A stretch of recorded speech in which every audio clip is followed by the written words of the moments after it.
everyone. My name is Wendy Ernzen, and I'm your host of Let's Plant Houses.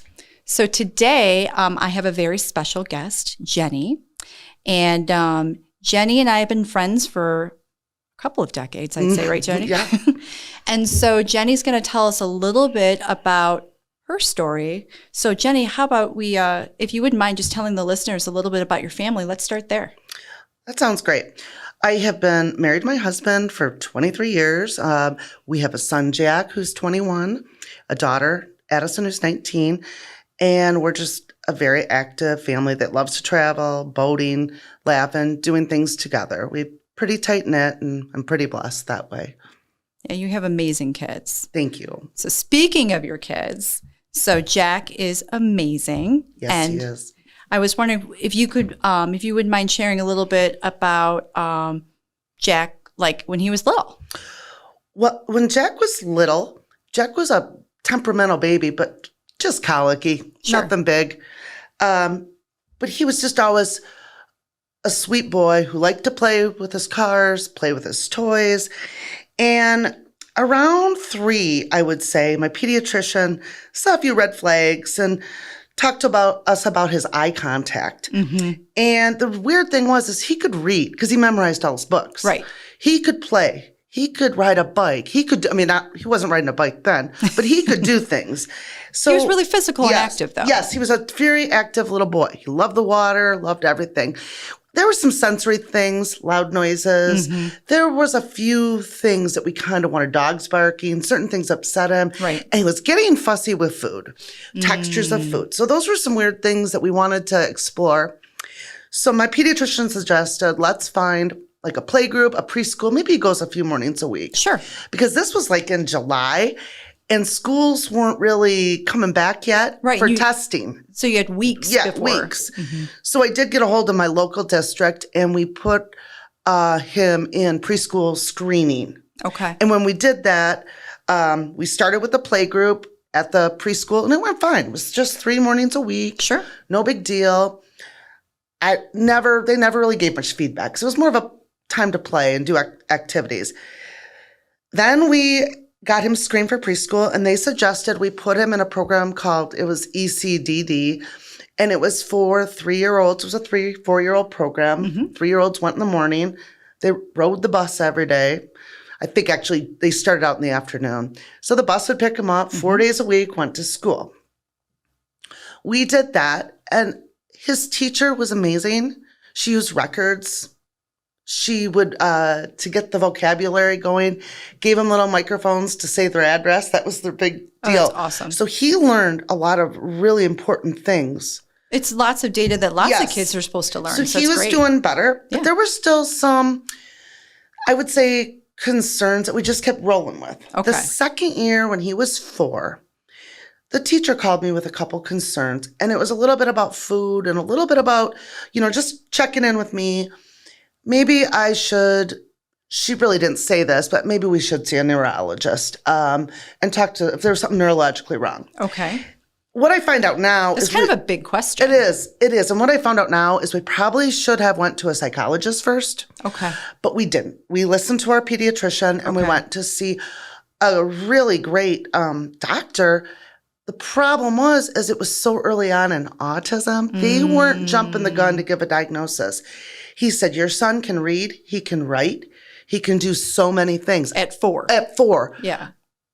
He was riding a bike at 4.5. Right. I mean, he was doing so many things that they were saying at the time, when I say they, I mean, most medical professionals were saying, oh, well, no. Well, what we found out, is it's all different. So when Jack was, so he did go to, he moved on, went to regular kindergarten. Mm-hmm. He had a really great teacher, and we chose half-day kindergarten because we just weren't sure. Sure. Looking back, I should have just put him in full day. It would have been better, but I did that. That was the best information at the time. And during that time, we'd have always had him in like Gymboree play groups. Sure. We did a lot. We did that from infancy. We also did swimming lessons since he was 6 months old. Mm-hmm.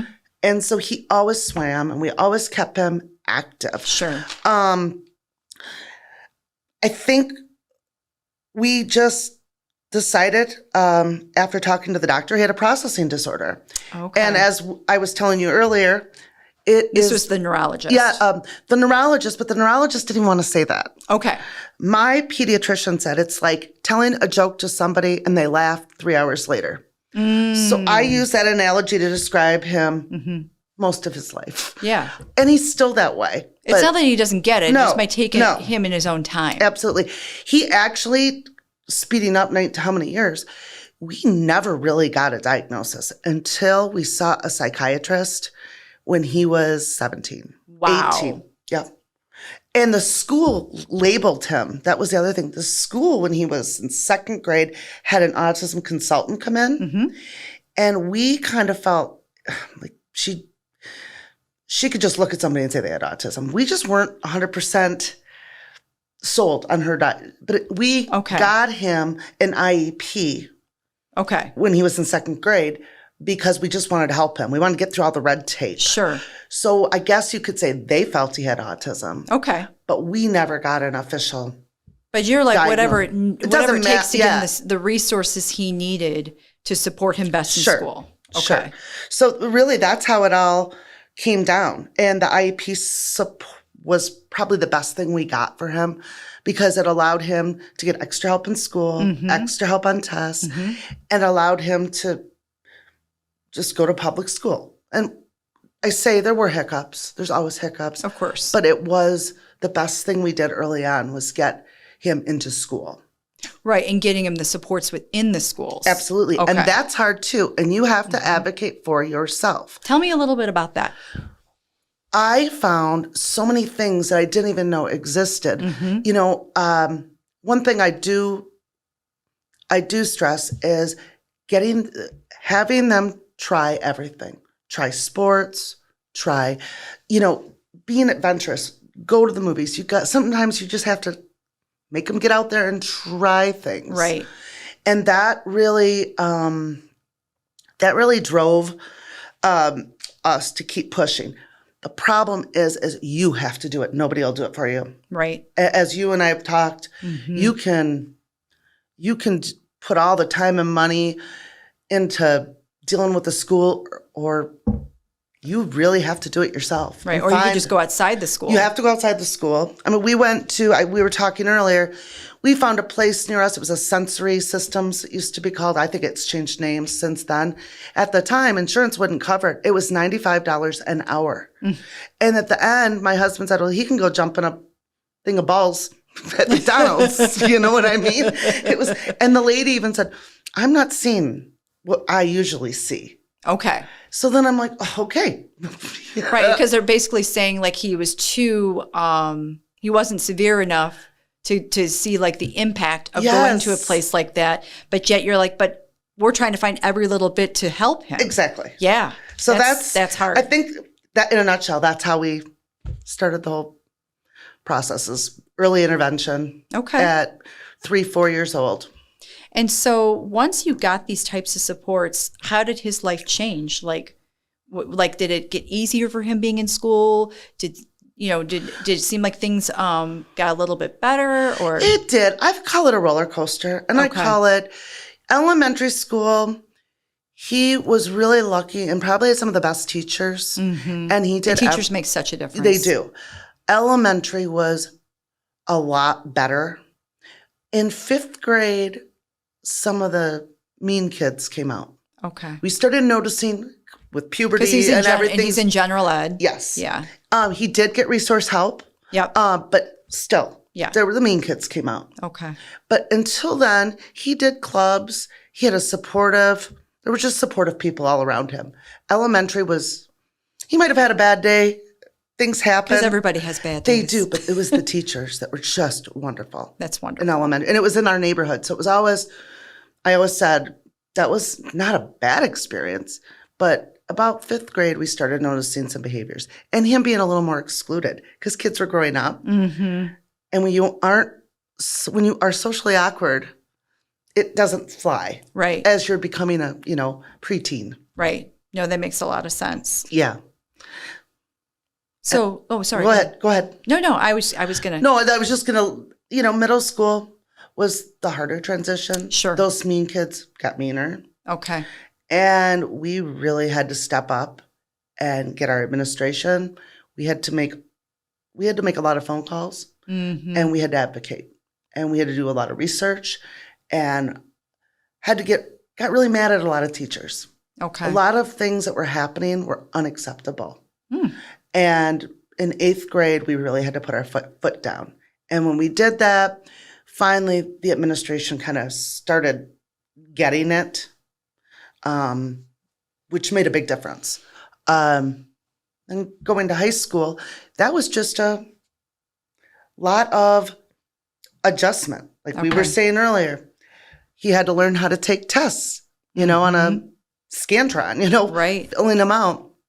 That was the biggest struggle to know he had to do a 100-question test. Well, not to mention, you just said like he had the sensory processing issue or concern, and maybe he knew the answers 3 hours later, but he may not know it, in that allotted time that most kids are taking tests. Yes. So then, like you're saying, so maybe it's giving him more time to take tests or take tests just a little bit differently. Yes. So that way he's still getting the information, demonstrating that he understands the information, but giving him the opportunity because he just needs a little extra support. Yes, and he needed tests read to him. And when we started doing that, and then using his phone, taking notes from the board, getting things in the IEP that made such a difference. Talk to me a little bit more about those techniques, Jenni, because you know what? I know it sounds like no big deal, like you had this list, but a lot of parents don't even think about those tools. So tell us just a little bit more about the kinds of supports like that. I'm just curious. Well, one thing that they can do is for all the testing, they can have headphones and it's read to them. Okay. That's one thing. The second thing is... And that's good for kids that are auditory listeners or auditory learners as opposed to people who, like, reading is harder. Right. Okay. One thing that... Like I said, using your technology appropriately, like taking pictures, using notes, that was one of the things we always had in both of my son's IEP in particular. We always had that. Just extra time on things. How did you think to learn to ask for these things? Because as parents, we don't always know all the options that are available. How did you know? There was a really good IEP coordinator who gave me everything. Okay. And that's how I learned. I wouldn't have known this if it wasn't. And a little backstory on me, I work in special education. I've worked for almost 18 years in special education with cognitively impaired kids, students with autism, all disabilities. There were things I learned, but then like an IEP coordinator really gave me the foundation of what I should be asking for. That's amazing. Yeah. So that's really how it all went down. And one thing I want to remind people is I never stopped pushing him to try things. Yep. And when Jack was a freshman, he did the ROTC program. Did he? And he was in that for 2 years. The program got canceled. But it was crazy. He had to learn how to march, learn how to put a uniform on. Yeah. And I had to do a lot for him, I have to admit, like putting all the things and making like sure his medals and everything. Yeah, it was a little more work for me and anxiety for me, but he did that. And he was on the swim team all 4 years. He swam the 500, which is about 19 times back and forth. That's a life skill. It's a life skill. And he's always been a good swimmer. And, not going to the Olympics, but could swim. And those were the things as I kept pushing. And I pushed him to go to dances. You go to the homecoming. Yeah. That's the kind of stuff. I felt that was really, really important. You go, you do everything. Right.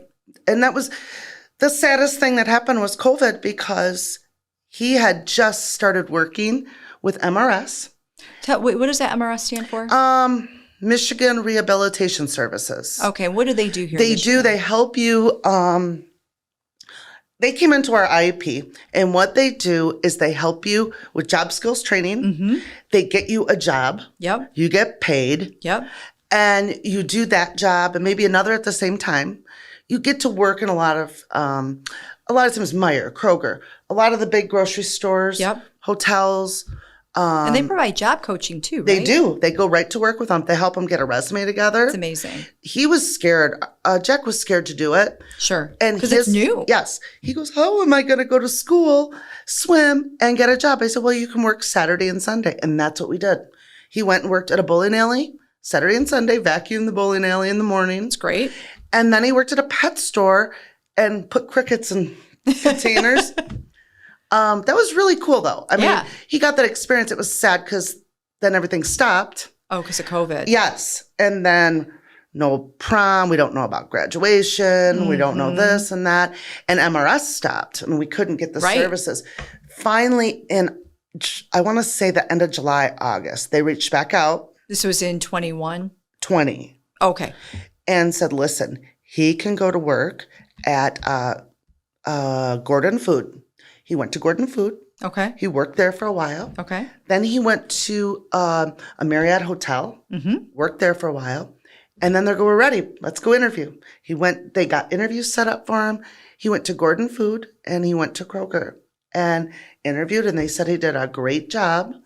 The company, they outsourced to the company was called Bridges. Okay. And that's where the job coaching came from. And they worked very hard. The problem is all the job coaches change so much because they start and they quit. They start and they quit because they don't pay them. I also think COVID, for anything that was like a lower paying job, just kind of messed that up. So that's basically, we used all the resources.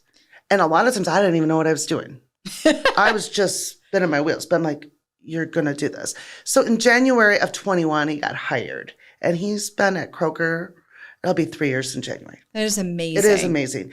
And he did take driver's training, passed everything, drove the Mackinac Bridge. Not with me, my husband. And with COVID, another thing that happened was his permit, he was 18. So he didn't have to take the segment 2. Right. So one thing that happened was he had to go and take the test, which he didn't do well on. And it gave him a lot of anxiety. It is a hard test. They say it's hard for anybody. Yeah, no doubt. And he's taken it since then with transportation.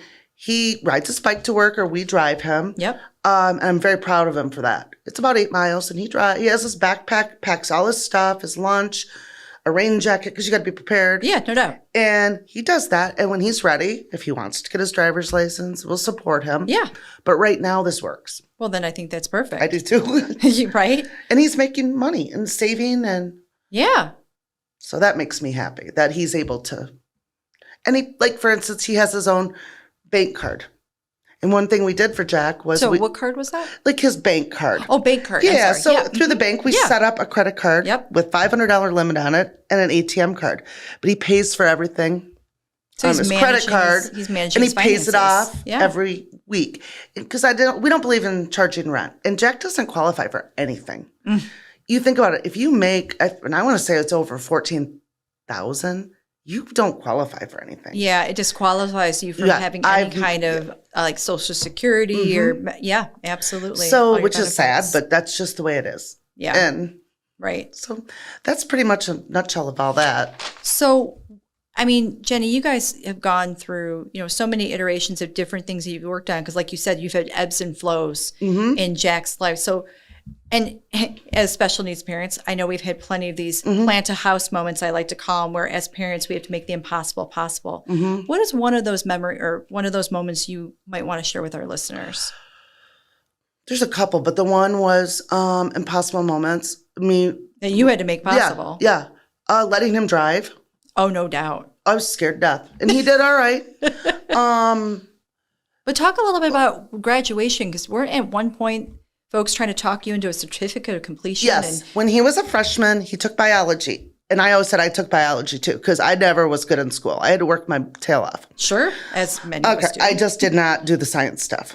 And he was struggling. And so we had a meeting with the teacher, and we had a meeting with his caseload teacher, co-teacher. I mean, we had everybody there. Right. And the lady goes, well, we can always just do a certificate of completion. Right.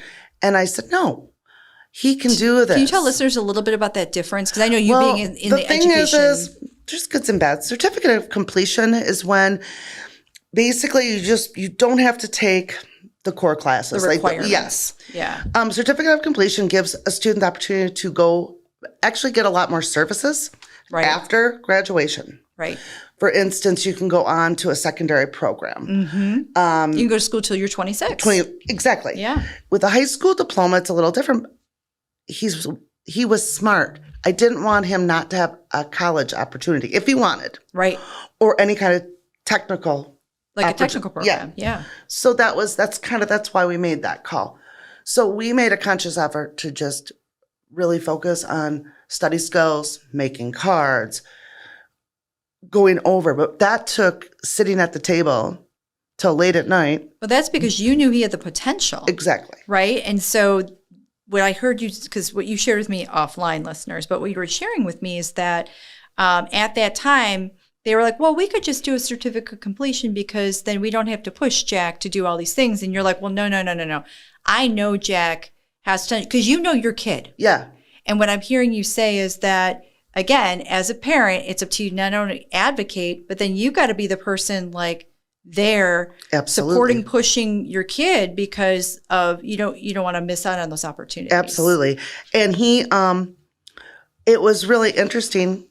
His pediatrician said, the beginning of biology is always the worst. They should turn it around because as it went on, he was so interested in things. And it's also sparked other interests. Oh. He reads about things, science related. Yeah.